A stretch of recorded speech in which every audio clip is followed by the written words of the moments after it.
So let's not do this right now. Sorry. Thank you. Yeah.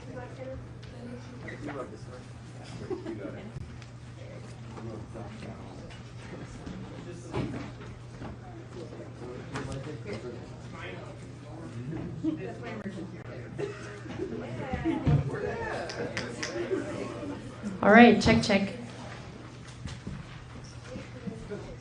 Good afternoon. My name is Montana Hirsch, Montana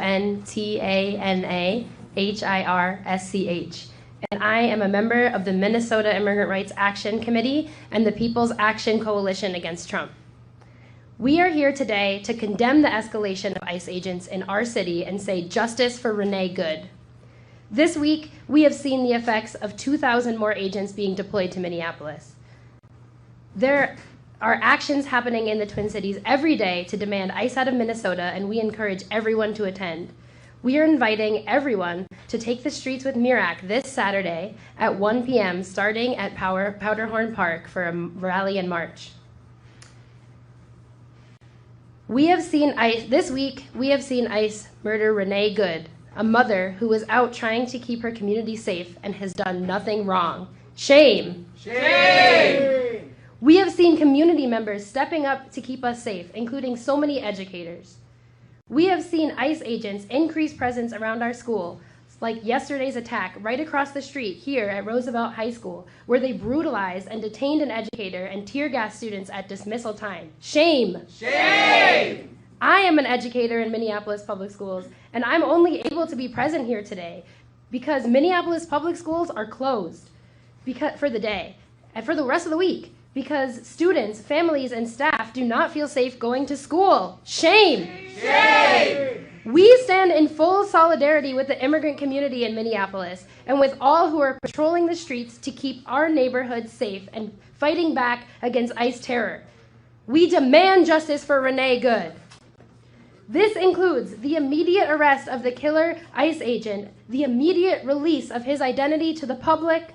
We demand a real sanctuary policy in all of Minnesota that prohibits any local law enforcement or city or state officials from working with ICE at every level of Minnesota government, including the city, county, and state. Yes. And we demand ICE out of Minnesota and legalization for all. Yes. And so with that, I'm going to introduce our first speaker, Alvin Shang with the Minnesota Immigrant Rights Action Committee. Woo-hoo.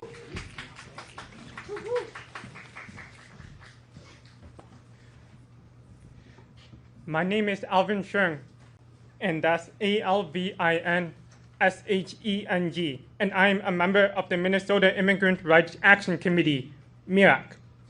The previous Sunday, the Trump administration deployed 2,000 ICE agents to Minneapolis as part of a targeted attack on our Somali and Latine communities.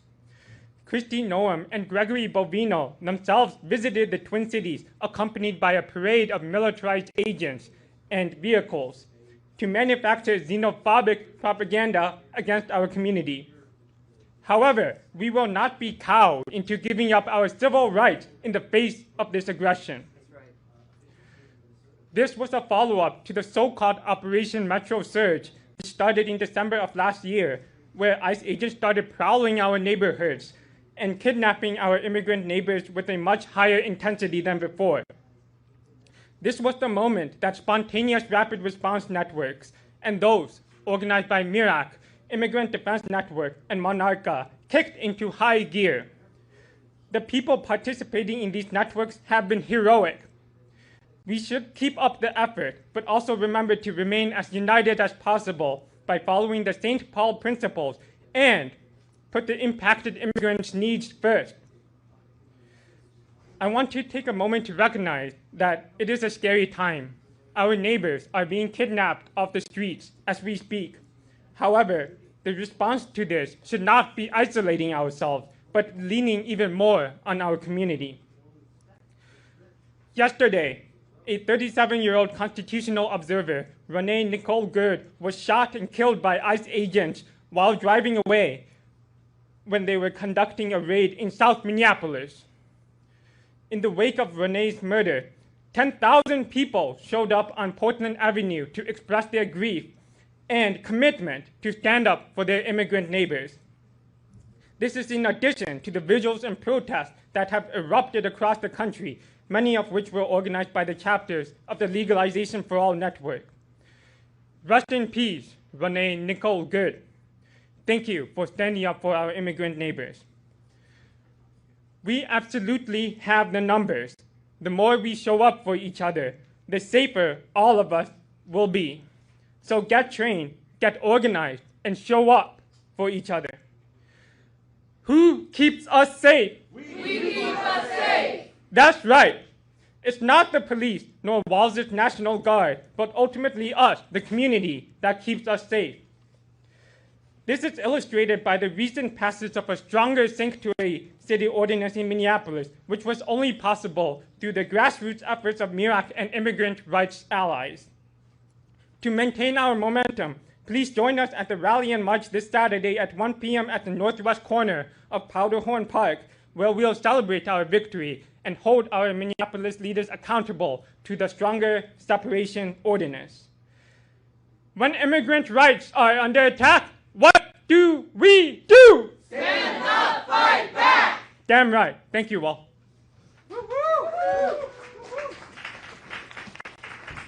Thank you. Our next speaker is Jay Yates with the Twin Cities Coalition for Justice.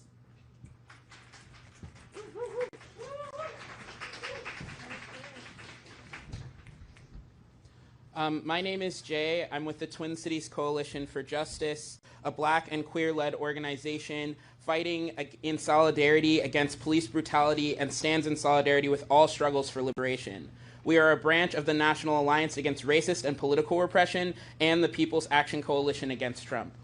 First, I want to say that on behalf of everyone in TCC4J, I offer my sincerest condolences to Renee Good's wife, children, and remaining family. She represents the core of what makes us human, the instinct to stand up for her neighbors and offer everything she could in the name of justice.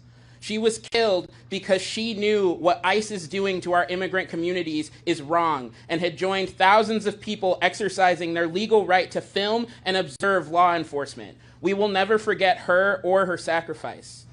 But we must also not forget that her death is not the first murder ICE has on its hands. 32 people have died in ICE custody just in 2025, and 2/3 of the 1,800 detainees held at the Alligator Alcatraz concentration camp are still missing. Keith Porter, a Black California resident, was murdered by an off-duty ICE agent on New Year's Eve, less than a week prior to them killing Renee. His murder, too, was justified by a false narrative pushed by DHS that the officer who killed him feared for his life, a narrative contradicted by eyewitnesses. Miramar Martinez, who also was legally observing ICE in Chicago, was shot 5 times by ICE agent Charles Exum, who bragged that he'd fired 5 rounds and she had 7 holes. Put that in your book, boys. Miramar luckily survived and defeated her charges of domestic terrorism, but 2025 was yet again a year with well over 1,200 deaths at the hands of law enforcement nationwide, and there were only 6 days the entire year that police didn't kill anyone. Here in our city, our police force has its own long, bloody history of murdering Black and Indigenous people and justifying it after the fact by saying they feared for their lives. Minneapolis Police Department lied about George Floyd being on drugs to shield Derek Chauvin from responsibility for his torturously slow death. Philando Castile was murdered in his car with his girlfriend and child present. Jamar Clark's killers lied and said he was a domestic violence suspect that reached for their gun despite him being handcuffed when he was shot. Amir Locke was asleep, and they killed him within seconds of entering his apartment because they thought that he had a gun. His killer, Mark Hanneman, not only faced 0 consequences, he got a promotion. These deaths were just as wrong as Renee's. We must understand Renee's murder not as an isolated tragedy, but a link in a long chain of brutality that Black, Indigenous, and Latino communities especially have borne the brunt of. Until we accept the reality that law enforcement, whether it's DHS, ICE, FBI, or local police, have and will fabricate justifications for the murder of anyone they feel threatened by, we will not end the violence of this system. Until we accept that the foundations of law enforcement in this country are racist, that the laws and practices of these organizations began with Jim Crow and the expulsion of Native peoples from their land, we cannot end the violence of this system. Change begins with honesty. The honest truth is that we are paying for the boot on our necks. Our taxes pay for the bullets that kill our neighbors. They cannot exist without us, and yet we have no say in what they do in our neighborhoods. Ending this cycle of violence and inaction only happens if we take control and win real power over the structures that govern our lives. We must demand independent, democratic civilian oversight of all law enforcement, including the Minneapolis Police Department.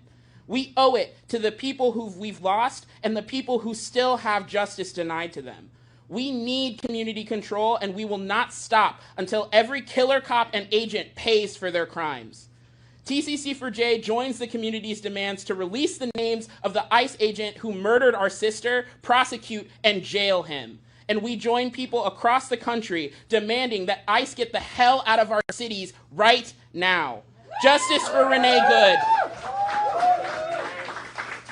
Justice for Renee Good and all stolen lives. Thank you.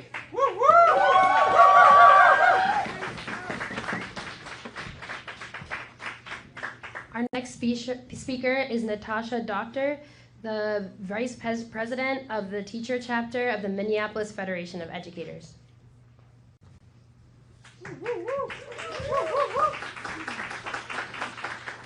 Good afternoon. My name is Natasha Doctor, and I am the Vice President of the Minneapolis Federation of Educators, and we are proud to be here today with MIRAC, a critical community organization. Yesterday was a horrific day in our community because of the continued attack by federal immigration enforcement on our city and the murder of an observer, Renee Good, a neighbor looking out for our community. Additionally, we saw the reckless and lawless nature of immigration enforcement when they came onto school grounds, deployed tear gas, and detained an educator who was doing their job at dismissal, a critical process that all schools do every day. Their actions yesterday strengthen our resolve as educators that federal immigration enforcement is not welcome in our city. And as educators and union members, we continue to demand that ICE leave our city. Our students and families deserve to be able to safely exercise their constitutional right to a public education. Yes. We keep us safe.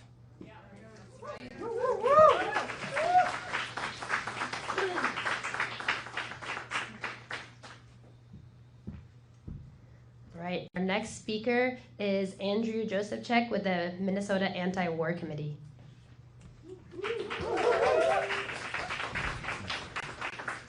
My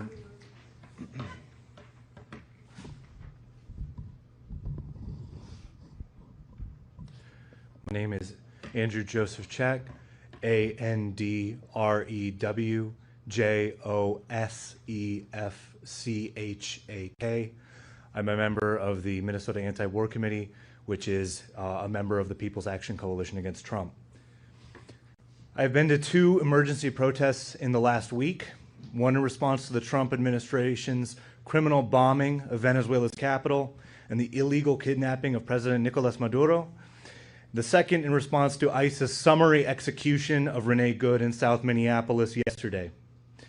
While there may not seem to be an immediate causal connection between the 2 events, they in fact are connected because they are both reflections of one and the same policy, U.S. imperialism, a policy of exploitation of the world's people at gunpoint for the benefit of the rich.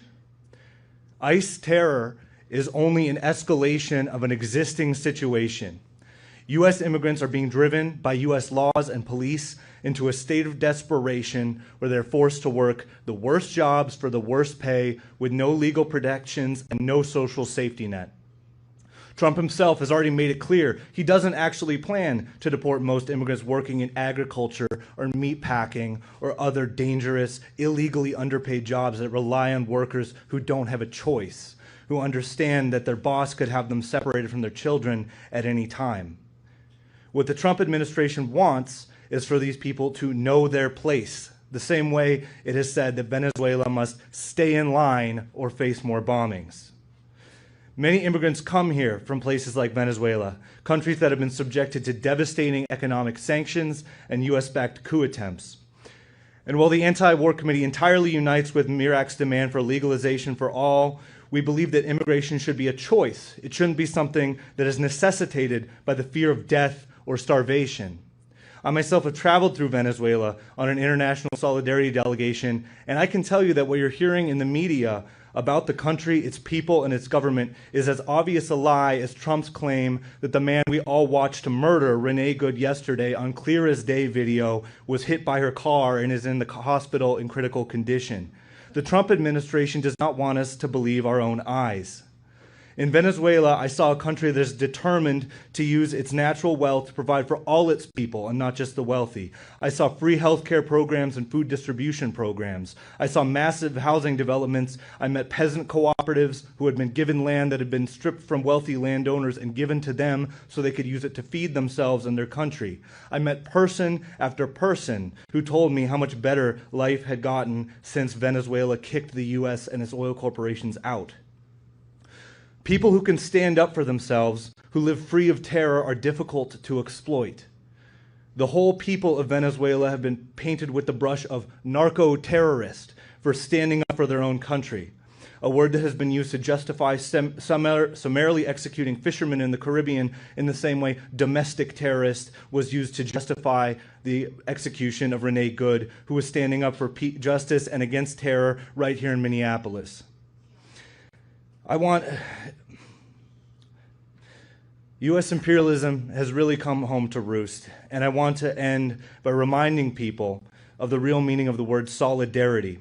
It doesn't just mean standing up for someone else. It means that by standing up for someone else, you're standing up for yourself. It's time for everyone in the U.S. who has an interest in fighting U.S. imperialism to hit the streets, and I believe that's just about everybody in this country. ICE out of Minneapolis, long live international solidarity, venceremos.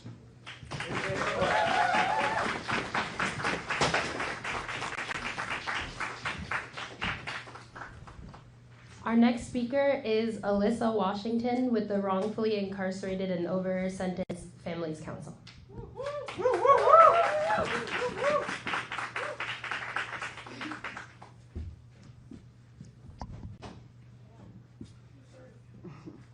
Today, we are here to speak. Well, first of all, my name is Alyssa Washington.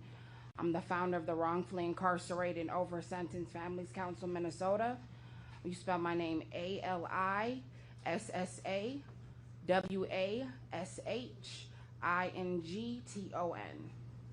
So today we are here to speak truth, and we will not whisper it. We are here to condemn the actions of U.S. immigration and customs enforcement agents and all those who are terrorizing our communities under false banner of law and order. What they are doing is not safety. It is fear. It is violence. It is state-sanctioned terror. Raiding homes, tearing parents from children, arresting people without due process, detaining human beings in cages. This is not justice, it's cruelty. And today we must also say her name, Renee Good. Renee Good. Renee Good was an observer. She was not a threat. She was not committing a crime. She was not endangering anyone. She did not deserve to have her life taken. Observers exist to protect accountability. They exist because communities know that unchecked power kills. And Renee Good paid the ultimate price, simply for witnessing, for being present, for caring enough to show up. Her death is not an isolated tragedy. It is the predictable outcome of systems that treat human life as collateral damage. Let us be clear. This did not come out of nowhere.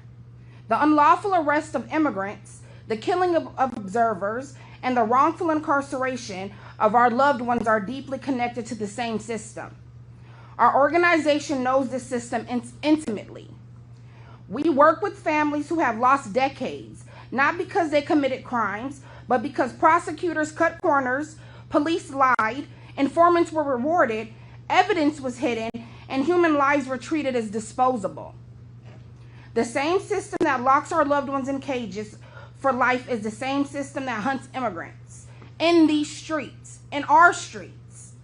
The same system that ignores innocence is the same system that denies humanity, our God-given right humanity. The same system that profits off prisons is the same system that profits off detention centers. Different targets, same machine.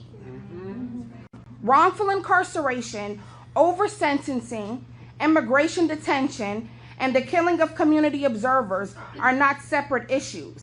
They are different manifestations of the same violent structure built on control, punishment, and white supremacy. When ICE agents stalk our neighborhoods, they use the same playbook that has been used against Black, brown, and indigenous and poor communities for generations.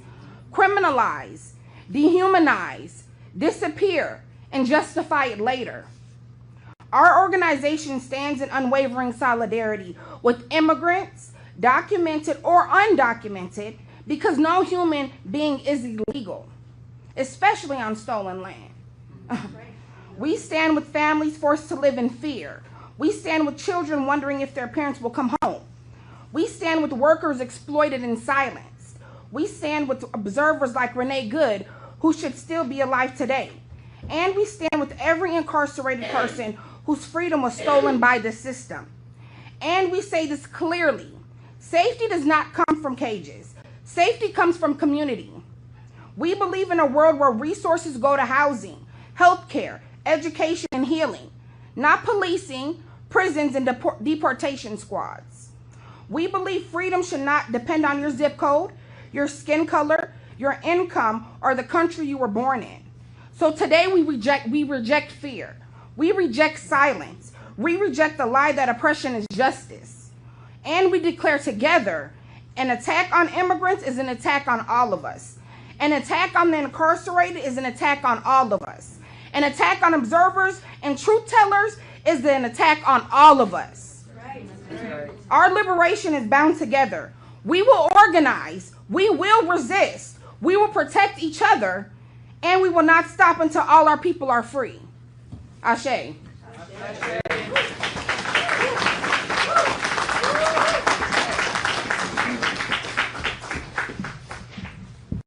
Our next speaker is Ben Ramirez from Asamblea de Derechos Civiles.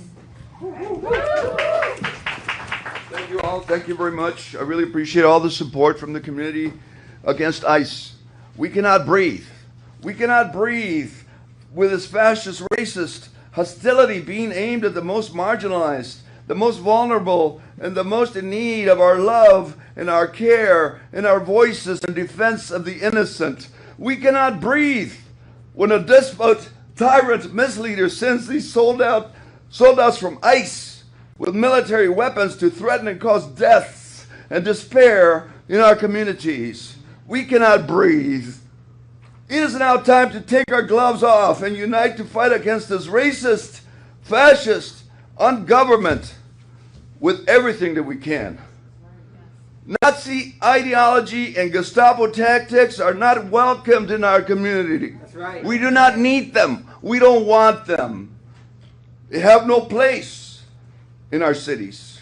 We will not go peacefully, and we will fight against them in all their lies. Thank you. Short and sweet.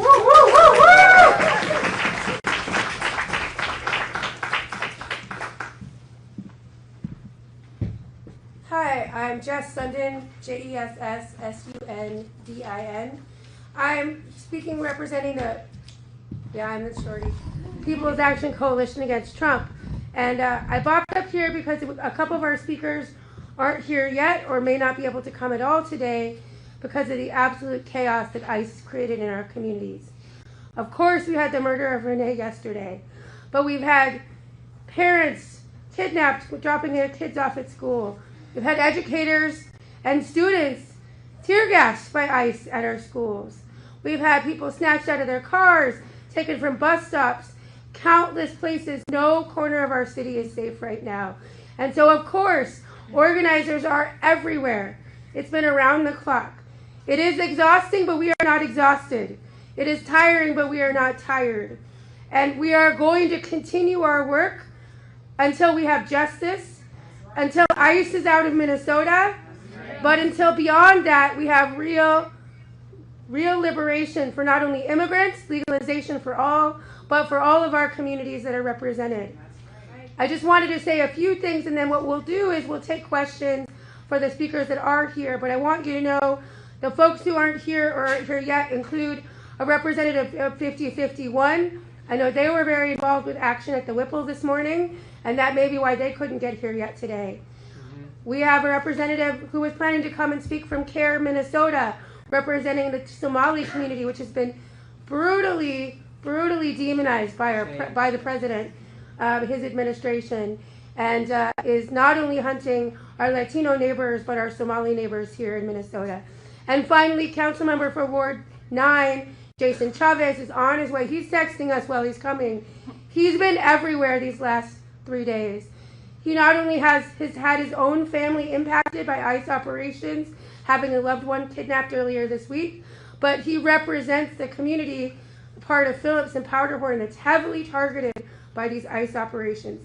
So we hope that you will stay and wait to hear from Councilman Chavez when he arrives. And in the meantime, the other speakers who are here today will be happy to answer the questions that you do have.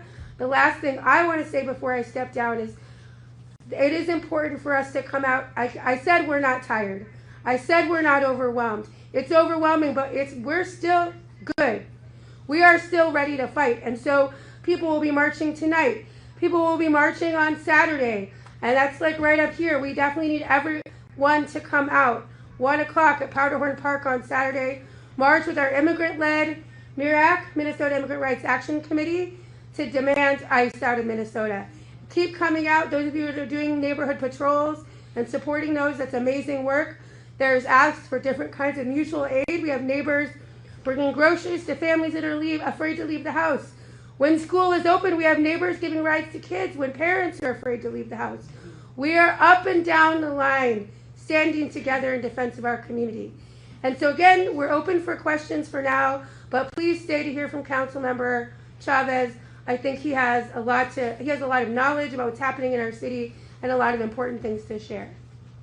Can we elaborate on the details as far as Saturday? I know there's a march. Is there anything else you can share with the public as far as a direction or any of those details? No details on the direction. There will be a march. We expect it to be very large, and we really hope to see everybody there. What does it say, the more than 1,000 last night at the vigil, what does that say about just the public's reaction to this violence? That says that ICE cannot come into our city and murder a community member in broad daylight without the people ready to stand up and fight back. That's right. That's right. What should protesters, the public, do if ICE begins agitation? What's the proper response there? I mean, basically, this is a good question. Protesters should stand up and fight back however they feel safe doing so. I mean, the main thing is protesters are out there to keep their eyes on what's happening, to create barriers between them and community members, to stand with their neighbors, and to keep their community safe because we care about our neighbors here in Minneapolis. That's right. Excuse me, Rebecca from the Associated Press. Can you tell me, was Renee Good like an observer with your organization or with some of the other groups here? And if anybody here knew her personally, might be able to speak about her. Pretty much everybody in the city of Minneapolis right now cares about their neighbors, is coming out, is observing, and is doing the work. It doesn't matter if you're connected to a rapid response group, if you're, with a certain group or not. The whole city is coming out. Everybody is an observer, and everybody cares about their neighbors getting kidnapped and brutalized in the city.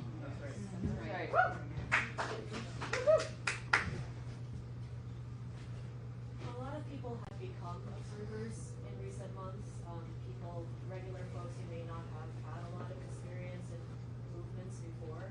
How does Renee's killing change the way that people in this movement are thinking about staying safe, risk assessment, morale as well? So what I've seen is that the city has not stopped observing. The city has not stopped patrolling. The city has not stopped being out. From the second that Renee Good was murdered, we have seen the city continue through the night, today, yesterday, after it happened, there were observers patrolling the entire time. There still are, and they're not going anywhere. MPD has talked about like not getting involved in this and not helping out the federal agents. What's MIRAC's thoughts on the way MPD has handled this whole ordeal up to this date, up to this time?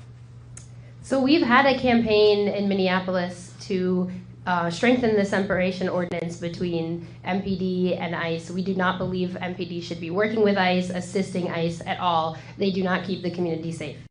What are your thoughts on how they've acted to this date, though? Those are my thoughts on how they've acted to this date. And actually, we're going to pause questions because Councilmember Chavez is here. So I would like to introduce our last and final speaker, Councilmember Jason Chavez. Hi everyone, Jason Chavez, Ward 9 City Council members. It's been a very difficult day for the past. It was a very difficult day yesterday, I'll start with that. I know that the entire city of Minneapolis and the state of Minnesota is with Renee and Renee's family. What we experienced yesterday was an incident that no one, no loved one, no family member should ever have to experience. And I want to talk a little bit about what our community members have been doing here in the city and the state. Because what you are seeing from folks on the top of the level at the federal government is trying to demonize our neighbors. Neighbors that are literally helping provide rent for our immigrant neighbors that are struggling to barely make it by. Folks patrolling our neighborhoods to make sure that they can alert any neighbor that immigration enforcement is happening on their block, in their neighborhood, or in their city. Folks driving people to work and back home from work. Folks that have not been sleeping for many hours just to make sure that their loved ones can stay together, because what the federal government is trying to do is tear our community apart and split our community members apart as well. And what we need from the community right now is to continue to patrol our neighborhoods, continue to observe the illegal actions by the federal government, because they are completely illegal. And the reason I am saying that is because we need people to continue to stand up. What happened on 34th and in Portland should have never happened. We need that ICE agent and those ICE agents that were complicit in the act to be immediately arrested. That's right. That's right. We need these ICE agents immediately fired. That's right. And they need to be held accountable for their atrocities. And we will take nothing less than that. And after that, we will continue to stand with our immigrant neighbors, and we will continue to call for the complete abolition of ICE, because they should not exist to begin with. That's right. Thank you all for being here on a very terrible morning. I guess the call I'll make is, and as an elected official, I'll say this, when you hear your governments tell you that you can't do more, you can, right? We know what we're hearing from our immigrant neighbors is that rent is a big issue, so we need to continue to push for rent control in the city of Minneapolis and in the state. We need to make sure that governments across Minneapolis and the state of Minnesota are putting more money for rent assistance, because folks are struggling to pay that rent. We need to make sure that cities, not just in Minneapolis, but across the state, are putting more funding to legal assistance, because folks are literally being kidnapped. And we have a federal government that is now it takes one day to get transferred to a different state, because they want to obscure due process from our community members. So we need folks to do that. And again, I'll keep telling you all, we need legal observers, folks patrolling our neighborhoods, but there are neighbors that still need food. And we need folks to stand up and drive to their homes and give them food. You know, when there are snow emergencies, it seems like a very small thing. But when there are snow emergencies, offer your neighbors that are vulnerable the ability for you to move their cars. That may sound like a small thing right now, but it's a big deal, because what we have is ICE agents literally going into those individuals and kidnapping them. They're going to bus stops and kidnapping them on the way to daycares, on the way to schools. They're taking them and kidnapping them. And we just need folks to rise up in Minneapolis. And that looks like in many different ways, but part of rising up is showing up for your neighbors. And part of showing up is also advocating for policy changes. I'm out there patrolling the neighborhoods too, but I also know my responsibility. And it's as a policymaker to say enough is enough, And we can't just say, ICE, get the fuck out of here. What we have to actually do is pass meaningful policy that is going to keep families together. That's right. So yes, ICE can get the fuck out of here, but we also need to make sure that Minneapolis is saying, these are the policies we have to make. Mm-hmm. We need rent control in Minneapolis to make sure families can stay here. Mm-hmm. We need more money for immigration legal services. Mm-hmm. We actually have to kick out ICE out of here. We need to make sure that folks have the needs that they have to make sure they can stay together. But that actually means that we actually listen to the people, like people here, asking for actual changes in our city. So, again, what happened yesterday is disgusting. Renee is in all of our hearts. And what we know is that we need more people out there because as I'm sitting here, I wouldn't be surprised if more folks are getting kidnapped. So, thank you all.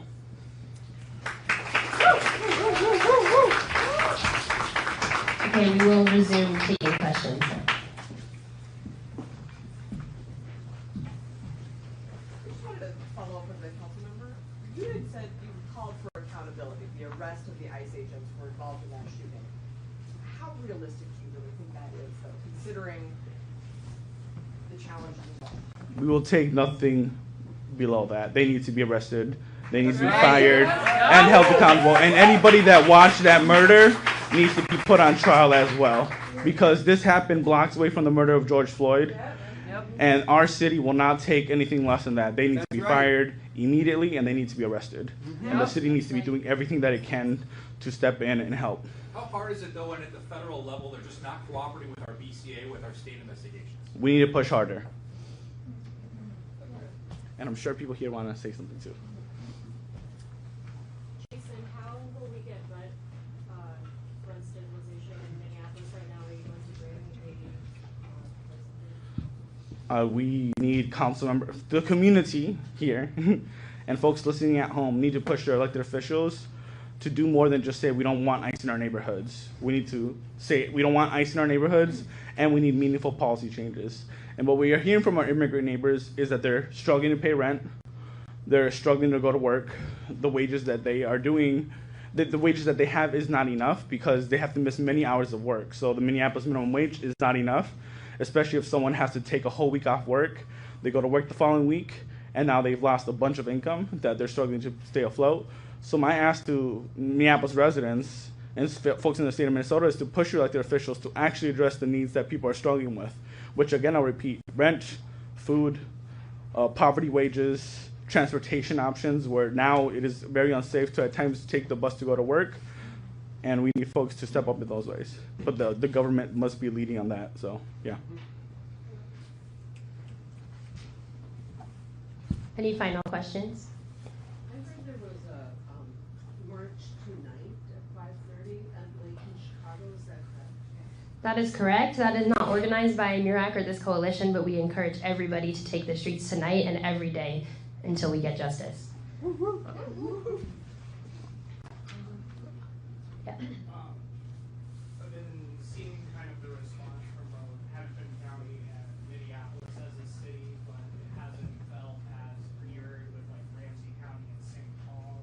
Is there any phone numbers or anything that we as community members should be pushing for our twin city to also be showing up in some of the similar ways that we've been seeing here? Sorry, the phone number, what's the I just want to question? know if there's any coordination to try to push St. Paul to get on the same page as Minneapolis with its response to ICE. Yeah, I know that's something a lot of groups are looking into. I know specifically MIRAC is ready to bring our demands further. I know the People's Action Coalition Against Trump already talked about how we are all in it to go beyond the city, beyond the county, beyond into state level. We want to see a separation ordinance, a strong response to ICE, and a real sanctuary policy in all of Minnesota. That's right. Yeah. To my neighbor's point, St. Paul Public Schools, the superintendent has not been following what MFB is doing. The St. Paul Teachers Union is striving very hard to make a plea. Many of us wrote letters last night saying it's not safe for our families. Our colleagues have been confronted by ICE violently. I have been followed from my home in Bancroft on the way to my school in St. Paul. Would organizations like MIRAC please be willing to plead with our school districts so our children can stop hanging out at bus stops where they're vulnerable and they don't have to be up there, and we can start coordinating some food support and grocery support for the families who actually need it. Yeah, follow up with us and let's talk. We support you and we stand with you. And if there's no further questions, I just wanted to say thank you all for being here. Thank you all for speaking. Justice for Renee Good. Justice for Renee Good. And we hope to see every single one of you and everybody you know and all of the Twin Cities out in the street today, tomorrow, and especially Saturday at 1 p.m. at Powderhorn Park. ICE does not get to come here and terrorize our communities and murder our community members in broad daylight without the people standing up and fighting back. Thank you.